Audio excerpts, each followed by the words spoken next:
Good morning or afternoon, evening.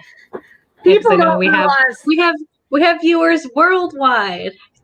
All people don't time realize zones. that in the background, people are dancing during the startup song. If you're not dancing, oh, I'm so sorry for you. Oh, here comes my cat. She also says hello.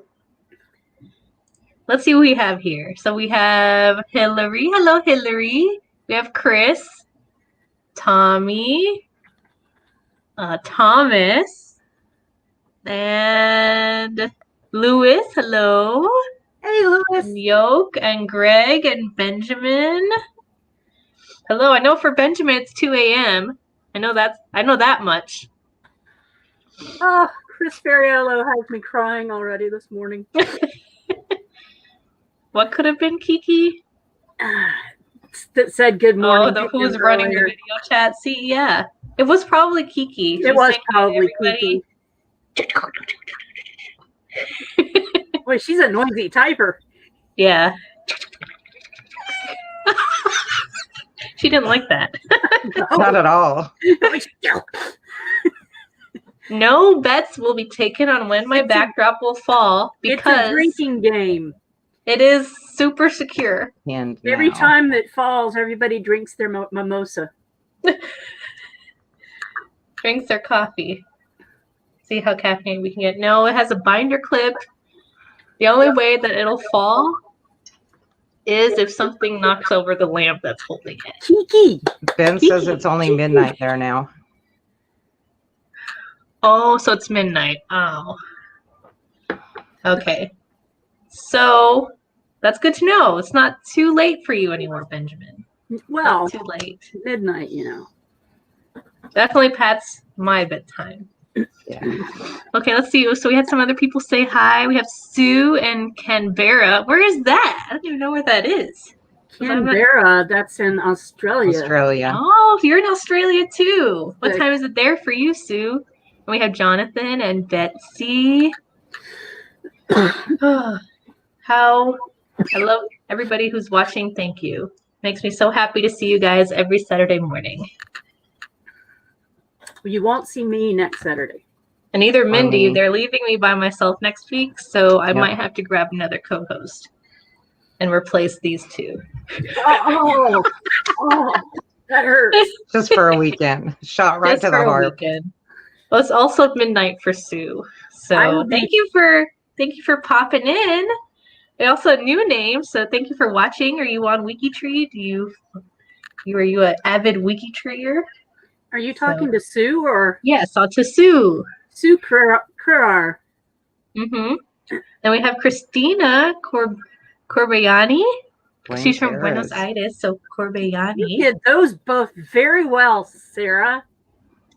I know. Well, I do know the Hispanic names. I know, being from Miami. Sue, we love that you love WikiTree. We do love WikiTree. Okay. So we do have a funny question of the week. Oh, we do. Oh, I had so much fun. I got up early this morning so I could go through them all. So let me share and move us out. Oh, look, it's me. I thought we were on the side there for a second. You want me to leave us? No, I don't want to see me twice. No. It's great. Let me see if I can zoom. How do I zoom? Control scroll. Control scroll. There we go. Woo! Oh my goodness. There we go. Hey, but then it went back. See. I can't help you further than that. There we go. Boom. Boom meow. I'm not sure what GF4313 means, but told a story of an earlier relative who came home without a key and was shot by his father. Now, that happened to me when I was a kid. I had gone out and came home without my keys. And when the police came to the door because somebody saw me trying to break into our house, my dad said he didn't know me when he opened the door. Oh, wow. That's comforting. Yeah. Yeah, well, teaches you not to lose your keys. And I've only lost my keys like twice in my life, and boy, does he remember that. So I love that Virginia Fields has a file that she keeps on funny things. The Pinola County, Texas, 1850 census, the certification by Henry Swearingen, the census taker, that I certified these to be 64 pages and a piece of a page inhabitants. I done as near in accordance with my oath as I could do it. The people was hard to get along with. There were a couple of census anecdotes in here. And Chris Ferriello hit the button on the head with this one. He said Henry was later found in the local saloon lamenting his encounter with the Smith family and their 22 children. I'm adding the 22 because there's another one, but 20 children. Funny, Chris. Funny. You had me in tears before I even saw you this morning. But it was. Chris is on fire. Robert Bruce Irwin and his great-granddaughter contacted me so I could put documentation about a warrant for his arrest of fathering a child out of wedlock for fornication and bastardy. He was 21 and she was 20. They didn't let him see her. He threatened to shoot them. They finally did marry. So the bastardy bond or the bastardy sentence has been handed down in that family. Thank you, Alexis Nelson, for doing that. Let's see, Newport Library. Yeah, and this is an interesting one too from Chris about. It turns out that the Austins' half brother were involved in a boat accident at the mouth of the Merrimack River. No one was hurt, but the story of itself makes so much more dramatic than it really was. The Coast Guard saved the three on the skiff that was capsized when they hit the boat that was rescuing them. And Chris goes on to talk about how gross the water was. And that was really the whole part of what Chris was telling us, that the water was gross in 1930 in that river. But it has been since cleaned up. Yay. The prisoner stated at the hearing of the jury that he was guilty, upon which they found him guilty. He received an excellent character. That's a funny thing to find him guilty, but oh, he's a nice guy, but he's so guilty. Now, I don't understand why there's a picture in the middle of this, but this is the story of Moby Dick and the Owen Chase Mariner narrative of the most extraordinary and distressing of the whale ship Essex of Nantucket, which was attacked and finally destroyed by a large, and I believe, anyway, narrative of the whale ship Essex. Anyway, so that's fun. This guy carved tombstones, and he decided to make his own tombstone, making a note that despite his education, he was always be a poor man, along with the knowledge that death renders all souls the same. Here lie I by the churchyard door. Here lie I because I'm poor. The further in, the more you pay, yet here I lie as warm as they. Oh, let's see. Oh, this is funny. My grandfather and his brothers went together and installed electricity and lights in their mother's house. My great-grandfather came home and, not wanting or needing electricity, started busting all the light bulbs with his cane. Bet you're wondering why this is so funny. He was blind as a bat. Why on earth did he do that? And how many did he really hit? How did he actually find them to hit them with his cane? It's like, can you imagine a piñata made of light bulbs? That's from Pam Dale. Let's see. Restless, half-assed, and volatile. That was from Jessica Key, who says that she is that exact description. A cousin, a couple of times removed, wrote a letter in which he discussed his McFadder relatives as being that. There's a couple of a couple of links off to some cute stories, but wedding bells did not ring for Isaiah Driver, Kansas, 76 years old, when he came to marry Miss Eliza M. Clark of Fenton.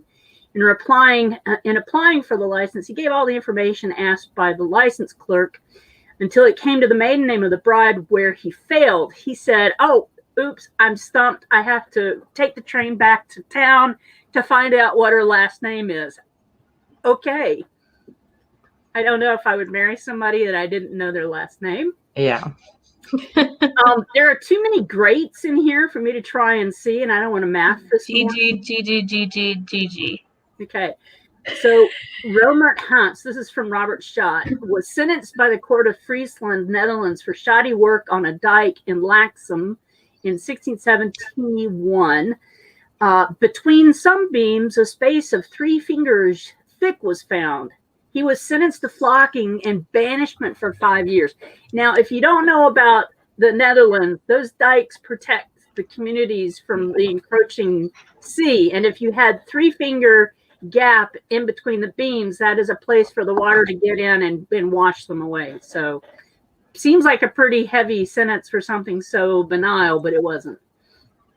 Let's see. When I started searching for my great-grandfather, I knew that he was born in Scotland and died at the Battle of Shiloh.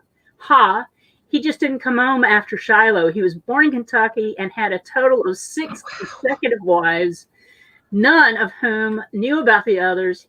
He died at a ripe old age. I bet he did. What a charming scoundrel he must have been. And that's from Jen Clausen. I love that. A couple of people posted their royal lines. Wasn't quite sure what that was about, so I'm going to skip those. This story from M. Ross is part of a tragic comedy. I see it as part of a sitcom. My mother died in 1933 when my mom was 4. Her grandmother, Mary Ann, moved into the family home to look after my mom and her brother. Now, fast forward to June 1944 when my grandmother, my mother's dad remarried. At the time, Mary Ann was 76 and had been running the family home for 10 years. The second wife brought her mother, Lucy, age 81, to live with the family. My mother was then just turned 15. It became her responsibility to look after, fetch, and carry for the 2 old ladies. So it went on, and the 2 old ladies, one would say I'm cold, the other would say I'm hot. Ask her to raise a window. Excuse me for just a second. Well, Mags is attacking. We had some. So they drove each other crazy and her crazy because they were so at odds with everything that they wanted to do. And it's pretty funny. And that was from M. Ross. And this is in all of those weirdness of turning the light on, turning the light off, less blankets, more blankets. It was all during World War II with rationing and blackouts, in fact. And the one who wanted the window raised, you couldn't raise the window because you couldn't open the blackout blinds anyway. You can imagine it must have been really funny. The Bauckham line, this is from Jim Bauckham. He's proved his line and he strives for accuracy. And he keep from growing crazy by helping others trying to correct the wrong assumptions in their genealogy. This past January, I was killing time looking at the marriage and divorce record of an aunt in Birmingham, Alabama, and discovered in a newspaper article at Ancestry that my father had married in Birmingham in 1925 before coming to Colorado for tuberculosis, and where he married his mother. So he's so he really believes in accuracy and getting things right, and he didn't even know his father was married, and they haven't found any divorce records. So he's look who's watching. Hi, Ellen. Hi, Ellen. Ellen. Let's see. Marion Cerruti always has a good one. Lucy Burrell Dawson related stories about this George Hildreth. He kept diving off the boat and head first, and his mother said, "Georgie, you should not dive into the water head first like that." And he became Commodore George Hildreth. Replied, "Mother, as long as you call me Georgie, I'm going to dive into the water head first." So that was a funny anecdote. Let's see. Persistent story that the first Sullivan in my family arrived from Virginia after stealing a pastry at an Irish port in the late 1600s. after boarding a ship to eat it in solitude. Of course, when I go and I steal my pastries, I always go and find a ship that's getting ready to sail and hide on it. Me too. The story was captured via Bill Dayo's History of the Sullivan Family in Stafford County, Virginia. So that's not the funny part. The funny part is Gail Connolly recognized Bill Dayo, who wrote the book. She knows Bill Dayo, and so now Gail Connolly and Gary Sullivan have become WikiTree brother and sister over this one story about the Sullivans and this shared thing. That's so fun. That's like cousin bait. Plan McBean, which is full of fantasy and drama. Occasionally, some of it's true. So, story about one John Bean, Moultonborough, New Hampshire, hunting with his daughter, had been startled to hear a noise outside of the house, and looking out, she saw a large bear under the window. She went and looked for the gun, forgetting that her father had it with him because he was out hunting, which was the real cause for all of her suffering, because she wanted to get wild meat to eat. She wanted to shoot the bear for the bear meat. She then caught up a shovel of live coals from the hearth, taking an old hat out of the broken window and dumped it directly on the poor bear's back. He ran away towards the woods ablaze. So this is a story that you hear often, that people did this. She assumed it was this is Robert Seale. He assumed it was a unique family tale until he found an almost identical version told about Lydia Downer doing the same thing. Yet Lydia's father later killed a bear with all of his hair burned off his back. So that embellished the story even more. So some of these episodes are really great. It's always fun to find fun stories in your ancestors' lives. Yes. But sometimes you find interesting stories, maybe some sad stories, but then you'll have the funny stories too. Thomas Kerneline has a whole slew of stories in here. So if you want to go through and read these, one of them is about a fellow who wanted to fly in a plane and never, ever, ever got to. So finally they got him an open cockpit plane, and it scared him so bad he would never fly again. And so they still have the ticket stubs from the flight. Yeah. So Thomas has some great stories in there. Let's see. I like this. Back in the early 1980s, David Sloat spent a lot of time at the Seattle National Archives, and in the Mississippi censuses, he found a couple of things. There was a record of one fairly large family which was properly recorded, but in the left margin of the page, the name of Thomas M. Mosley, there was a note stating "Old Rebel, damn him." Guess he was hard to interview, going back to the original census comment earlier. And then Mississippi was gathered by 35-year-old B.B. Pace, being true to his job of recording all residents on the given date. When he entered the names of those in the hotel where he was staying, he entered his own vitals. When he entered his job description, he listed himself as a gentleman, and he is the only person listed as a gentleman on any of the records for that he did for the 1850 census. We should give him a gentleman category. Somebody thought it was interesting that somebody had 22 children on a census record, or in their information. So that is the funny. That was a very, very enjoyable question of the week, and I really love the funny stuff. Keep the funny ones coming, Eowyn. Funny. Oh, look, Thomas Kerneline is here. Yes, yeah, he's here. Yes. I would have read through all of yours. Yours were great too, but too many for this morning. Yeah, we would be here all day. And they might enjoy that. I don't know if we would. You guys want to have an all? Well, that's in a couple weekends. We'll be in all. You'll see us all weekend long. What is the preparation for this? He watched the Swedish Chef videos. Because the profiles of the week this week are, I guess we can go ahead and start that since people seem excited to see. I mean, I'm excited for chefs because that just means then we have food involved.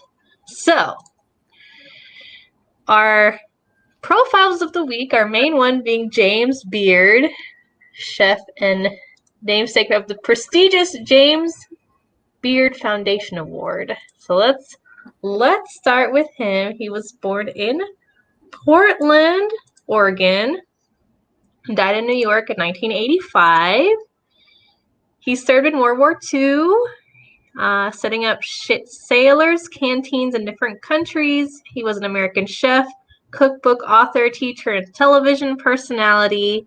He pioneered television cooking shows, taught at the James Beard Cooking School in New York City and Seaside, Oregon, and lectured widely. He emphasized American cooking prepared with fresh, wholesome American ingredients.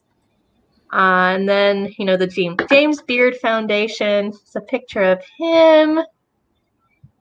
And the awards, that award recognizes chefs, restaurateurs, authors, and journalists each year. And in 2020, the winner was pitmaster Rodney Scott.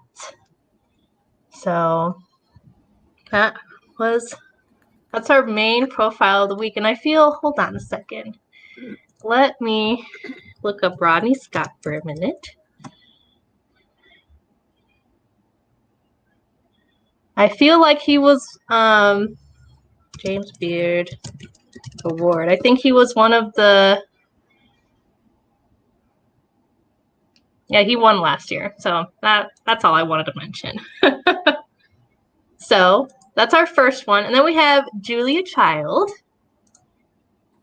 Boom! Many of you... What? What was that, Max?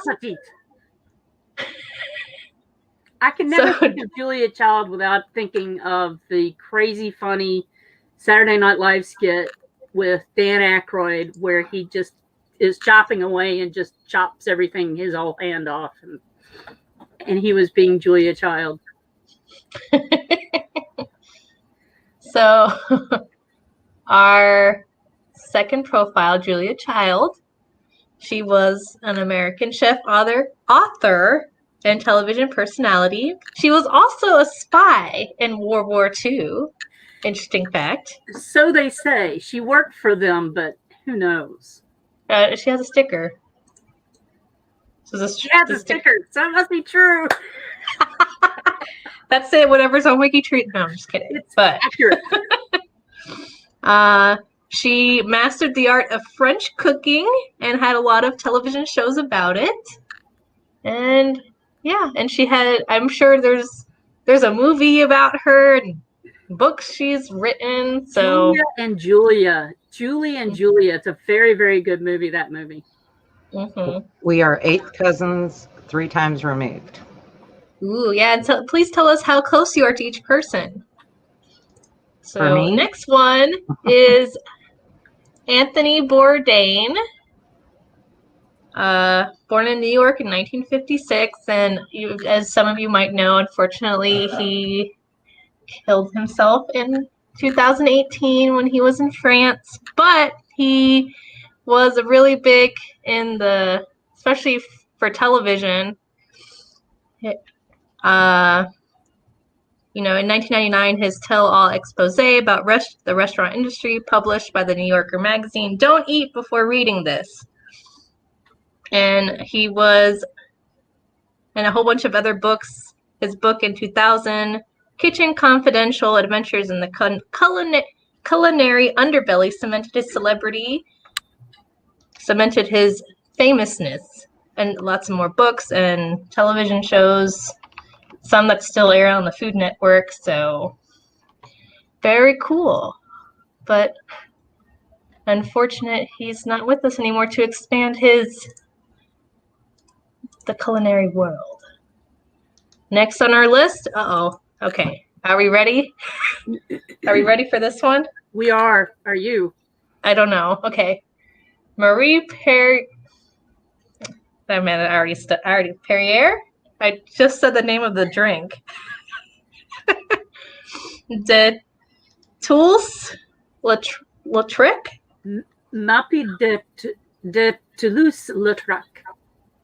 Thank you, Mags. She was born in France and died in France in 1972. She was a French journalist and food columnist. She was working for Elle the magazine, and she invented the detachable recipe card for the magazine. Her recipes were elegant and original. In 1961, they were collected in a book called La Cuisine de Mappy. La Cuisine de Mappy. So that is her. And it looks like she has a little plaque somewhere in France. So next on our list, we have a lot of interesting ones that I'm probably going to butcher their names. I can say his full name, Johannes, or Joop Brake. Born in the Netherlands, Joop originally wanted to become an actor, but decided to start a culinary career. After high school, he left for Paris and Barcelona to get his experience, and in 1968, he returned to the Netherlands and started to work as a restaurant owner. And he later started TV shows in the Netherlands as well. So, very cool. Who's next? We have Isabella Beaten. Born in England in 1836, she was an English journalist, editor, and writer. Her name is particularly associated with her first book in 1861, Mrs. Beaton's Book of Household Management, which sold 60,000 copies in the first year. And this book has been edited, revised, and enlarged several times since Isabella's death and is still in print as of 2016. Cool. Which is very cool since she died back in 1865. I wonder if the newest editions keep any of the older stuff that they had. I know, like, I have the Joy of Cooking, and in the newer Joy of Cooking books, you can't find anything on canning, but I have the first edition, and it does have stuff about canning in it. Yeah. I don't know. We'd have to compare. Who wants to take on that task? Yeah. Any volunteers? Okay, our next chef and or foodie is Gustava Björklund. Born in Finland. From 1833 to 1851, Gustava ran a well-reputed restaurant in Stockholm, and she died in Sweden in 1862. And yeah, we have a lot of female chefs and foodies this week, so that's pretty cool. And who's next? Margaret Fulton. You did really well with that name. Thank you. She was born in Scotland and died in Australia just a couple years ago. She was an influential Australian food writer, journalist, and presenter. She was a cookery editor of the Woman's Day and known for the best-selling book, The Margaret Fulton Cookbook. My mother had that. I remember seeing that. Mm-hmm. But look, the Margaret Fulton Cookbook. She was awarded many honors during her lifetime, including in 1998, declared an Australian Living Treasure by the National Trust of Australia. Very cool. And then we have one more. Edna Lewis. Born in Virginia, she was the first African-American celebrity chef and notable expert of refined American Southern cuisine, sometimes called the South's answer to Julia Child. She was born in Virginia and she died in Georgia in 2006, an accomplished chef. The restaurant she worked at frequented by many high-profile individuals. The Taste of Country Cooking was published to wide acclaim in 1976. Hailed as a classic study of Southern cooking, a memoir told in recipes. In 1990, she co-founded the Society for the Revival and Preservation of Southern Food. Very cool. I can concur with that. We have a lot of great profiles this week. A lot of varied people. So I think it's very cool. So if you want to learn more, read their profiles.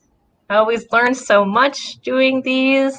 I want to order all the cookbooks, although I'm not allowed to cook here because I'm Southern and they don't like my cooking here. Oh, Much better.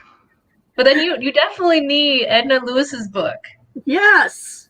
Get it and then just tell them to deal with it. That you're going to be cooking Southern food. I have grits. I have cornbread. My parents sent me a flat of grits. I'm going to have grits until the end of times, I think. Yeah, I actually had some grits yesterday. Your mama's saying she's going to cook for me. Oh. Or does she want me to come down there and cook? I could make you some good shrimp on grits. Yeah, I think she's saying you can come down there and cook for her, probably. Yeah. So, did anybody say? I wasn't looking at the... Yeah, people were. Jim Bucca was talking about her closeness, and we had a couple of other. I was trying to post a couple. A lot of people were close to Julia Childs, it seems. Yeah. I'm closest to James Beard, 19 degrees. Yeah, like Thomas. And he's actually my 20th cousin, 6 times removed. Really far out there, but we are related. If all of the connections trickle down correctly, because there might be some uncertain ones. But there you go. Those are our profiles of the week. And let me tell you guys, if you know me, if you have watched these live casts, you will know that I'm very excited for the photos of the week this week. So, yes, because they are animals. She sent me notes, and I was like, "Okay, yeah, yay, Sarah." She didn't send you a bunch of emojis. Animals. It's gonna be great. I hope everybody's ready. We have 34 to look at. Oh man, we would have a background photo? Who did that? Oh, it's of a dog in a cone. Oh, it's the background photo. Okay, let's begin. So we have someone on a horse, I guess Robert Eugene Gill, in El Paso, Texas during World War I. Very cool. I love horses. I wonder if anybody put things specifically for me. My mom feeding our pet crow. We're back at the food thing. Well, because we were talking, we were just talking about chefs. That was bound to happen. We got a good segue. Mm-hmm. I do like this one. I have a pet crow. Crows are apparently pretty smart, what I've heard. They're good. If you want a pet bird, that would be a good pet to have. Oh, look, it's a little poodle. At least I'm assuming. It looks like a poodle. And it doesn't look little. It looks smaller than a full-size poodle. We're talking food again. Mm-hmm. Let's stop talking about food. We are talking about animals now, guys. Sarah's serious. This is a big puppy. A big little puppy. Duffy. I feel like there's bigger puppies. Oh, look, another pet crow. Whenever I say crow, it kind of, if anybody has watched Game of Thrones, it just reminds me of that. Or Schitt's Creek. It makes me think of Schitt's Creek. Oh. I have not seen that one. Oh my gosh. It is a monkey and an elephant, and he's in a little, looks like a zookeeper outfit. Awesome. I want a monkey. Not really, because they don't potty train. You have to put them in diapers. You're just going to have a baby forever. No, thank you. Okay. That's a cute one. I guess they couldn't keep the dog still, so he's a little bit blurry. That's pretty cute. I'm assuming it was very hard to get pictures of some animals back in the day because they would just move and the exposure time just didn't. Oh, they're on a donkey. in California. Look at that. They look so happy. Apparently June has a whole bunch of circus animal photos. June knows I like animals as well. I thought you were going to say June no.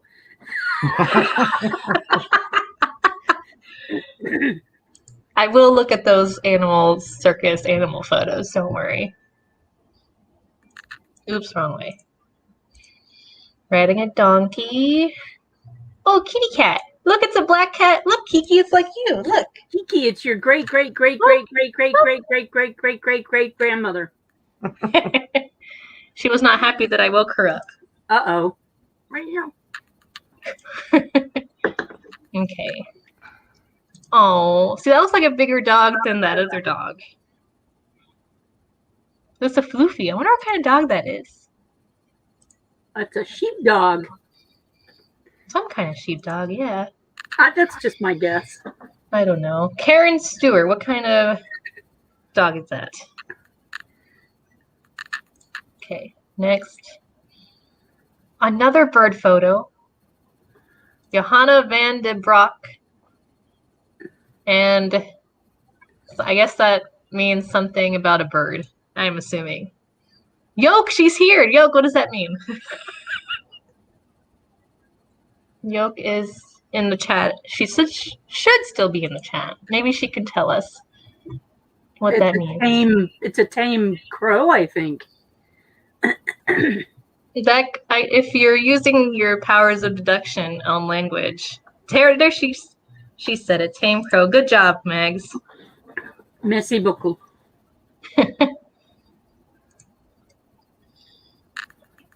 Well, that was 3 photos of pet crows. That's pretty cool. Kathy Nava, I'm assuming she's talking about a monkey. That we had a black monkey when I was growing up named Bagheera from the Jungle Book. That's fun. That's a lot of dogs. Oh, are you okay, Sarah? Are you okay? This is animal overload for you. My heart is like... Are you purring? How many dogs? 1, 2, 3. Oh, sorry. Let's count it. Okay. I'm trying to math here. And there's like a blurry spot here, so I don't know if it's 3 dogs or 2. 10, I think. Looks like about 10. That's cute, though. They had all of these dogs, and they were taking a family photograph, and they had to have all of the dogs in the photograph.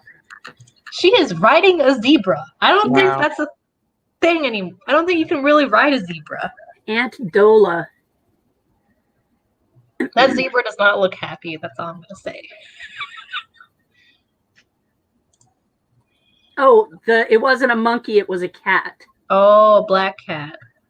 Okay. In Texas, they're riding zebras. Oh, look at the cat and the dog. They're best friends. Oh, look, and it's in its own... I wonder how many photos are in this animal free space page. Just going to open that up. Only 1. Oh, okay. And is it the free space page for the cat or the dog? Oh, look, it's Spanky. My gosh. Yeah, Little Rascals. Petey. That is cute. If you're my age, do you remember watching them? Yes. Yes, Petey. We all wanted Petey. My dad had a dog that looked like Petey. That's cute. Let's see. Oh, Laddie. Oh.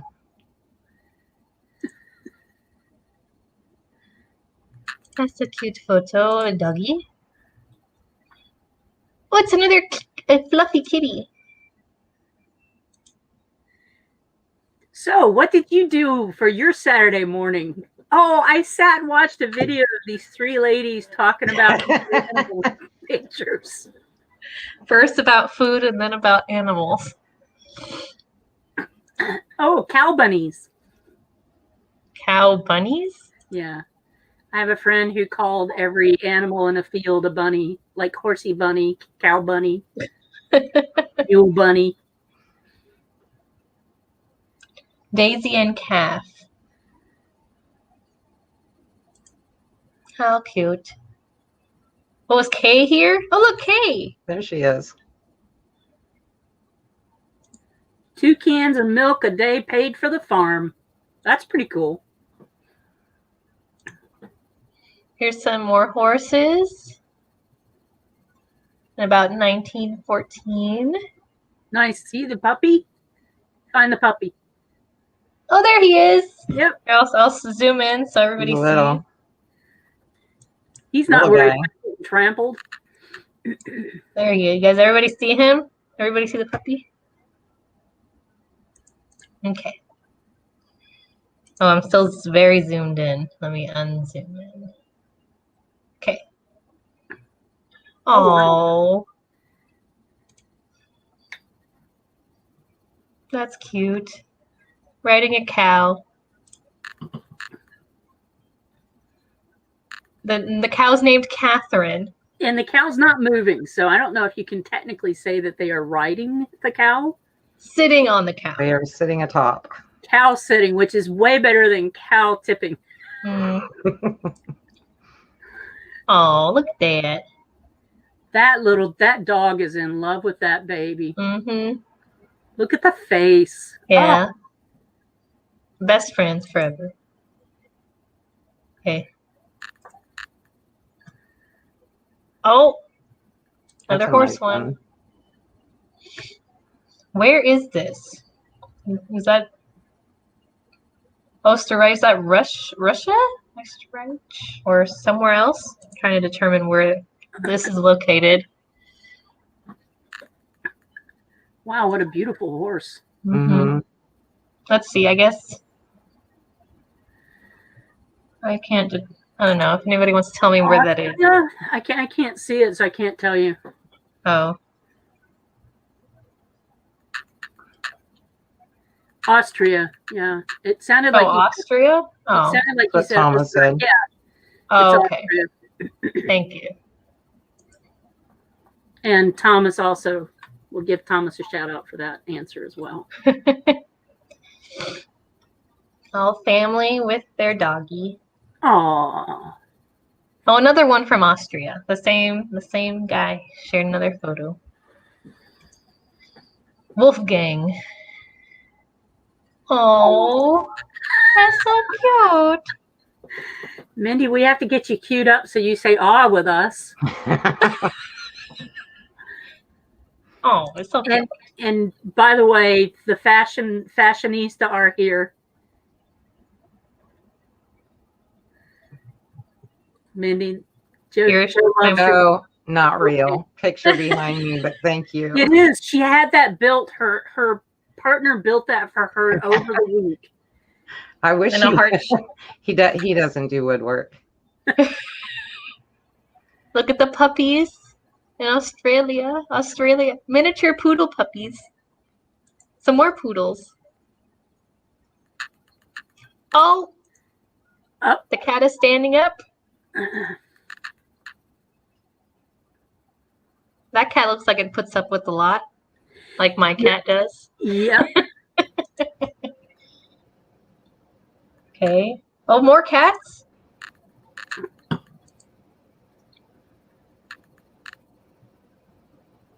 Some cats have to be very patient when they're with families with small children. Yes.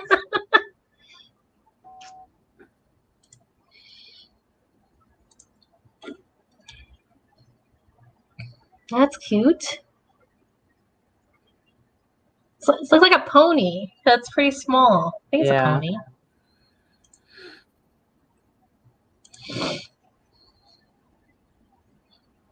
Oh my gosh, that's a skunk. Pepe Le Pew. Pepe Le Pew. Boop, boop, boop, boop, boop, boop. That is pretty cute. Skunks are cute. I saw this video of this mama skunk with this little baby skunk, and that was pretty cute. They're all really cute. They are cute with their babies. We have lots of urban skunks, and we have a skunk that uses our yard as a roadway.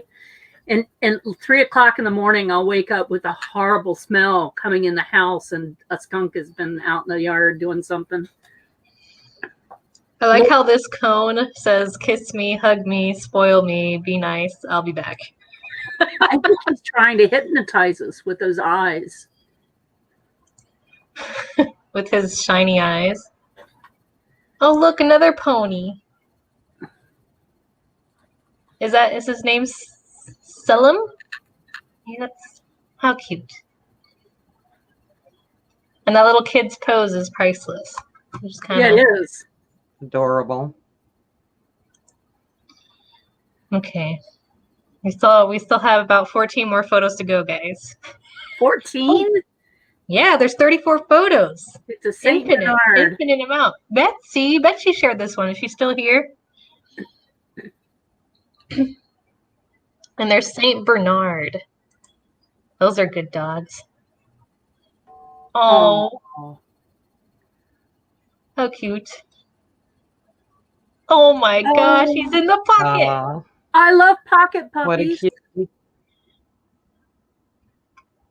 Oh my gosh. Well, Betsy's still here. Yay. Thank you for sharing your photo. Oh, no. Goodness.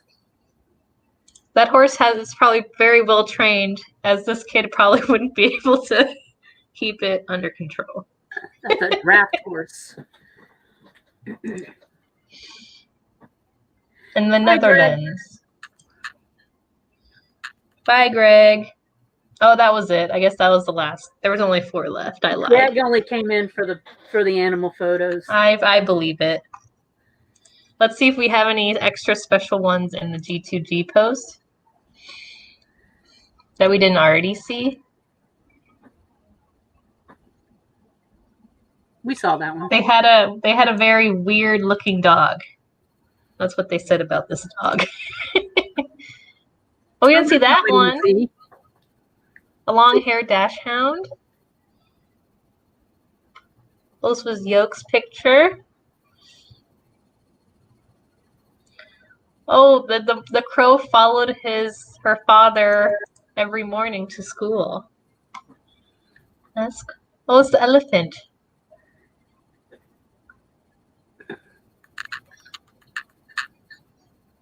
All the dogs. And we have the kitty cat. The cat's name is Smut. Smut? That's a good name for that cat. Yeah, it could be a good name for a black cat, yes. Yeah, you should change Kiki's name to Kiki Smut. No.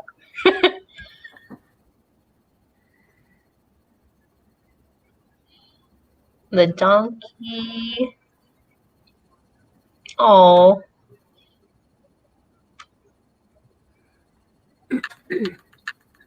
That was Chris's poodle's photo. I didn't realize it was his until right now. Petey. I love all the crow photos, let me tell you. It's very unique. That's a new one. This one. Doggy Wowo.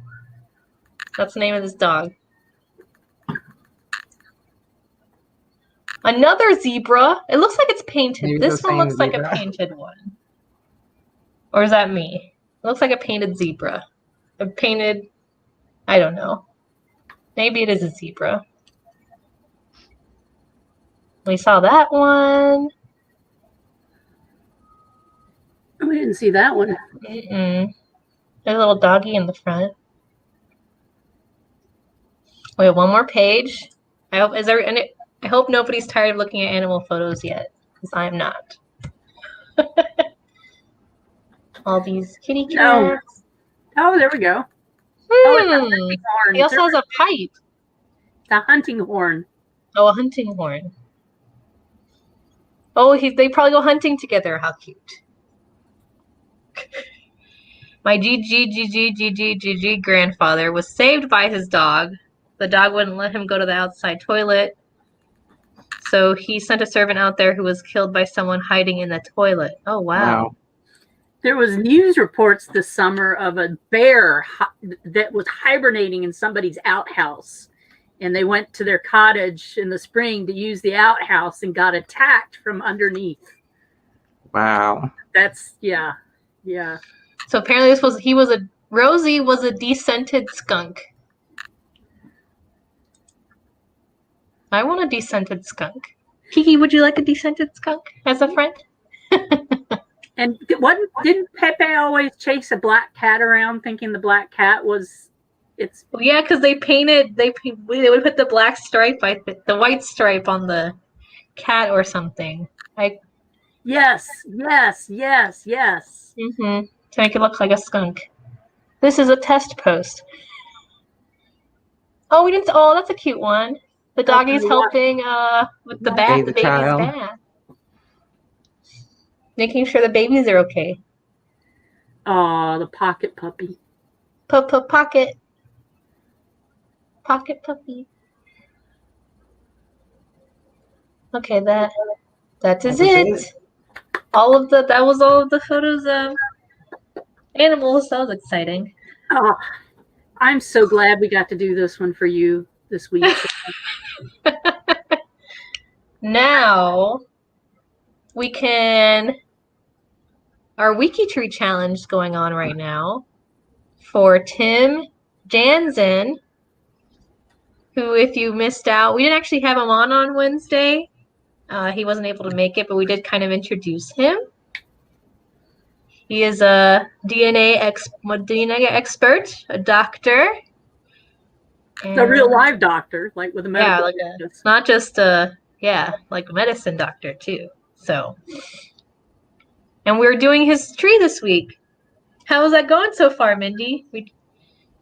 Well, people are working on it. We have some interesting challenges, and of course, primarily that his father's side is all Russian and Ukraine and Germany. So, but people are working on it steadily and hoping to find some good stuff for him. I know we've gotten a few brick walls broken down. No spoilers. You have to wait till Wednesday, but. But if you are also interested in helping, I don't know if we have anybody in the chat that's watching that's actually registered for April. I know Chris is. I think Chris is. Chris, you got to get to work. I don't think I saw your name on the score sheet. Get to work, Chris.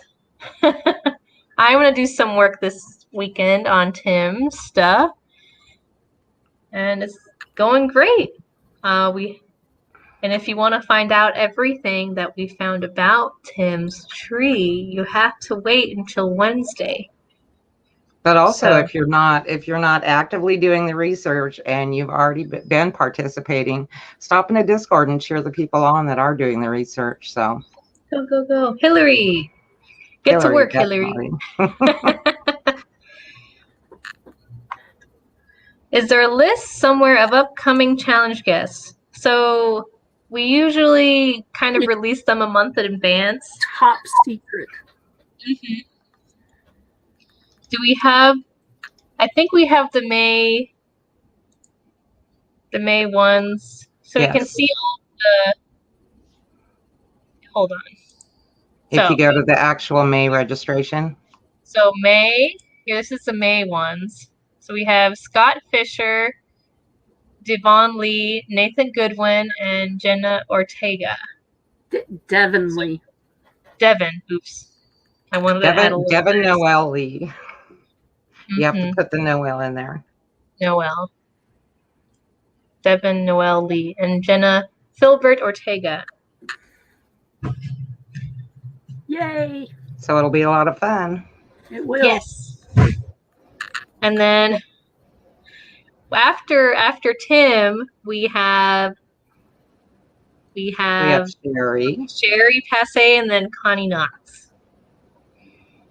We are hoping that Tim would join us on Wednesday. It's the plan. It's probably hard for him, though, because he's on the West Coast and he is a practicing physician. So I imagine he sees patients, into the afternoon. So it might be tough for him to make it. So we'll see. I guess you'll find out on Wednesday when you come join us. Benjamin is having some trouble getting Discord working.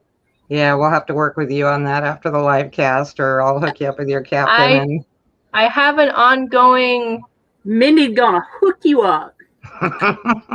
I've been meaning to post a quick video on how to use Discord, I just haven't gotten it up yet. So maybe, Benjamin, that will inspire me to go ahead and do that for you.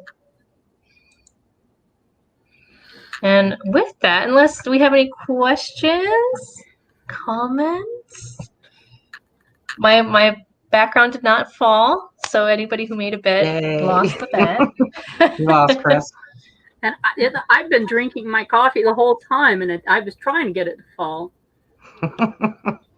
Sorry, Meg. Sorry to disappoint everybody, but I guess that's it then. If I don't see anybody saying anything else. Do you pay your mother to say this? No. She gives her a script ahead of time. That's just it. So with that, we will head off. See you on Wednesday and then next Saturday. Maybe there's a Friday date night on Friday. I'm not sure. I think they do it every other Friday. And next Saturday, while Mags and Mindy won't be here with me, I will still be here with somebody. Or maybe I'll be by myself. Who knows what'll happen. I will be presenting somewhere. So somewhere? Is it a mystery? Kingston branch, the Ottawa, Ontario Genealogical Society, or Ontario Ancestors in Kingston, Ontario. Virtually. Okay. Virtually. And then Mindy actually has she's doing something genealogy related too. Daughters of the American Revolution. I have a meeting on Saturday, so while they are not going to be here, they will still be talking about WikiTree, I'm sure. So yes. We will see you guys next time. Goodbye.